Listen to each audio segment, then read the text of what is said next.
Lily Atwood is a popular journalist. She, at the beginning of the book, just received an Emmy for her work. So she has a little daughter. Her name is Rowan, and the dad was a married guy that she had an affair with years and years ago. Her daughter is now 7, and so the dad is not in her life, because I guess when she revealed the news, he wasn't too thrilled about it. Plus, he was married, so she was like, "Okay, fine, no, thank you. We'll just handle it on our own." So she has a successful career. Her daughter is growing up very nicely, and she has her producer, a lady named Greer, who, they're not that close as far as, revealing personal things about each other, but they work closely, and spend hours and hours together. She doesn't know of her daughter, and sometimes, if she needs to, she'll pick her up for her. But as far as knowing her personal life, her past, or anything like that, she kind of keeps her past close to the vest. So we know that when she was younger, her sister went to college. Her sister Cassie was in college, and she had come home for a period of time. And when she came home, she kind of was distant. She was mostly in her room. And then one night she came to Lily's room. How old was Lily? I think she probably wasn't older than 10. And she told her that, she did a bad thing, and, she would always be watching her or be there for her. But she, alluded to the fact that she was going to be leaving. And she left her with a stuffed animal that belonged to her. And, just know that I'll be with you, even though I won't be with you. So that was the last time that she saw her sister, and that was 20-something years ago. So back then, when she was in college, it seemed like there was something going on with a professor of hers, this guy named Zachary. And I don't think they got involved, but you know how those creepy professors are, having young male students, they kind of get too friendly. And so at one point in the book, she was going to his office, and it seemed to be outside of office hours. But when she got to the office, shortly after she got there, there was a fire alarm. And so, she was hesitant about really rushing out the building, because they had those drills all the time, and she felt like, oh, who cares? There's probably no fire anyway. But he was very, very assertive with her to get out of the office as she was slowly gathering her things. And so when she got outside, this guy, was pulling her out of the building. This guy named Jeremy, like, "Get out, there's smoke, there's smoke." So he had pulled her away from the building. Now, I think she had seen him before, but she doesn't really know him like that. But when he had said that there was smoke in the building, so she kind of relented and rushed outside. And so he pulled her away from the building. And indeed, this time there was a fire. And so she was worried about the professor. And when she told him that the professor was still inside, he ran back to the building. And so the professor ended up in the hospital. And so because the guy, Jeremy, got hurt because of, her telling him that the professor was in the building, she kind of felt bad. And so when she went to the hospital to visit the professor, she saw him there. And so she decided, because he had stitches and whatnot, he had some injuries from trying to get back in the building, although he wasn't successful. So she was like, "Okay, why don't I walk you home?" So she walked him home. And he said it was like a dorm off campus or something like that. But when she got to the building, she realized it wasn't where he said that they were going, what type of place it was. But anyway, she felt sorry for him. She wanted to make sure that he got in okay. And so when she got there, he was offering her drinks and just kind of inappropriate, although she was 18, but still. And it was weird because she didn't really know him like that. So it seems kind of dangerous to go there, especially when there was nobody else around in the building. So anyway, he kind of passed out, and she went to the kitchen to get him water. She was able to, he came back around. She went to the kitchen to get him water.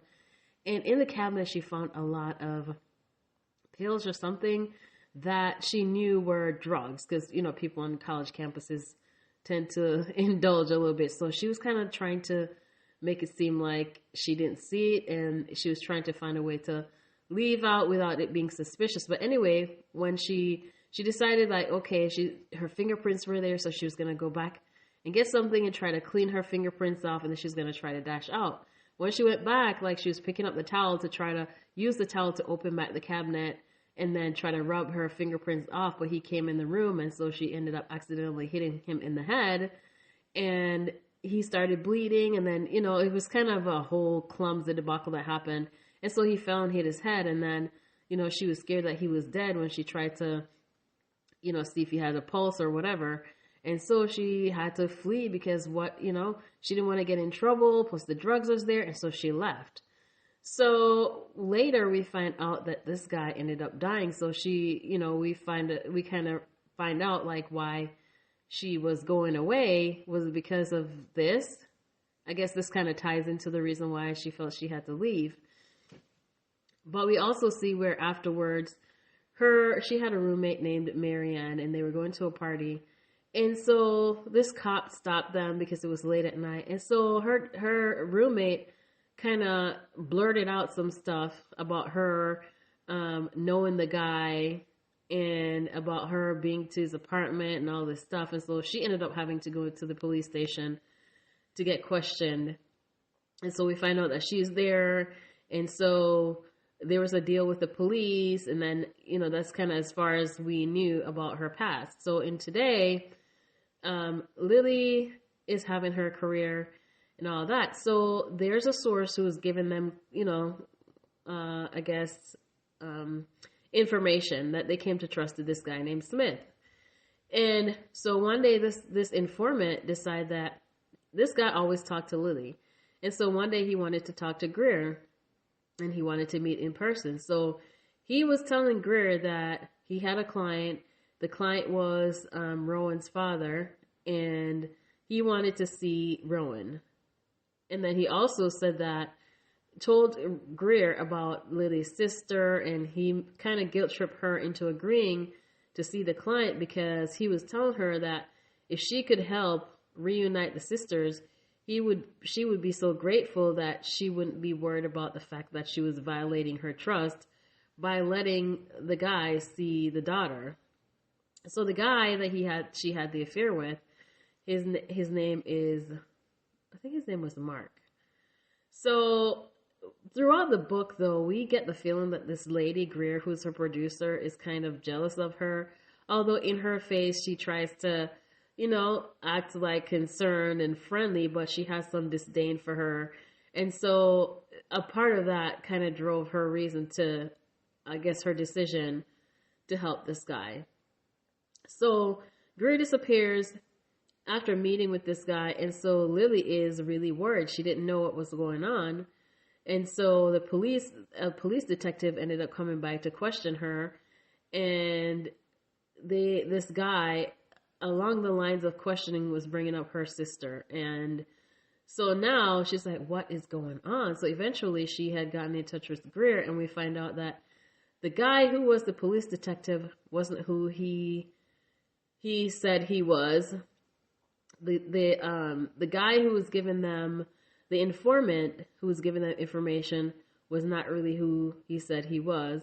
And so there's this whole, breach of trust with her producer and these people who are they have their own motives. And ultimately, these people are playing or manipulating her and Greer in order to pull Cassie out. Because Cassie, when Cassie left, when Cassie left when Lily was younger, it had been 20-something years now. And so she had spent a lot of time looking for her sister and never had any success. So so we find out that the informant and this police detective were, were one and the same. And at the end of the book, we know that he was manipulating multiple people in this whole scenario to be able to pull Cassie out. And he concocted some story to feed to them, each person that he was manipulating, a different story, to get them to act in a way that he wanted them to. And so, because when the end result was to pull Cassie out and to be able to have some revenge on her for the situation that happened when she was in college. And so we find out a whole, different version of the story of what they had believed to have happened to Cassie and what was reported to the community at that time when it all went down and when Cassie disappeared, that was finally coming to light. So in the end, Lily was able to see her sister because she had thought that her sister was long dead. But it was a short-lived reunion because of some things that she found out, and she felt like it was best that she wasn't around. So it was a bittersweet ending for the story. And there were a lot of things that were revealed that came to light that was just really twisted, a twisted version of the truth about what really went down when Cassie was in college and how it came to be that she disappeared. So this book, excuse me, this one I really enjoyed because when we came to the end of the book, there was a whole nother story blossoming from the past about what really went down, which was quite interesting. We also found out that the detective who Cassie had done her, given her a statement to, and who seemingly had helped Cassie in the past, really was helping himself based on what he did, which was something that just came out of nowhere. So I would give this book 4 stars. So tell me if you've read or listened to this book. Let me know your thoughts. Until next time.